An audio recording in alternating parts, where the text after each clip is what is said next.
रत्नागिरी सिंधुदुर्ग शिंदेगडाचा बालेकिल्ला आहे असं उदय सामंत म्हणतात। लोकशाहीमध्ये कुणालाही कुठेही दौरा करण्याचा अधिकार आहे। उद्धव ठाकरेंच्या कोकण दौऱ्यावर मंत्री उदय सामंत यांनी ही टीका केली आहे। रायगड, रत्नागिरी, सिंधुदुर्गात महायुतीचे उमेदवार निवडून येणार। उद्धव ठाकरेंच्या दौऱ्याच्या पार्श्वभूमीवर उदय सामंत यांनी हा निर्धार व्यक्त केला आहे।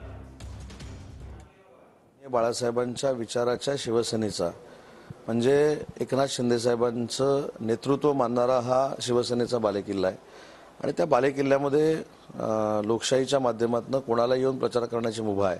परंतु मी ठामपणानं या जिल्ह्याचा पालकमंत्री म्हणून, रायगड जिल्ह्याचा पालकमंत्री म्हणून आणि सिंधुदुर्ग जिल्ह्याचा पालकमंत्री होतो म्हणून सांगेन की भविष्यातल्या ज्या खासदारकीच्या निवडणुका होणार आहेत, आमदारकीच्या निवडणुका होणार आहेत, तिथले सगळे खासदार आणि सगळे आमदार हे महायुतीचे निवडून आलेले आपल्याला दिसतील। एवढा जनसंपर्क या सरकारचा विकासाच्या माध्यमातून लोकांपर्यंत पोहोचलेला आहे आणि म्हणून कुणाचाही दौरा झाला तर त्याचा फार फरक आमच्यावर पडेल असं मला वाटत नाही। दरम्यान उद्धव ठाकरेंचा दौरा कसा असेल कोकण आपण ते बघतोय। सावंतवाडीमधील गांधी चौक परिसरात उद्धव ठाकरेंची दुपारी 12:45 वाजता सभा असेल। तर सिंधुदुर्ग किल्ल्याला देखील उद्धव ठाकरे भेट देणार आहेत। दुपारी 4:30 वाजता हे ते भेट देतील। अंगणेवाडीमध्ये भराडी देवीचं उद्धव ठाकरे सायंकाळी 6 वाजता दर्शन घेणार आहेत।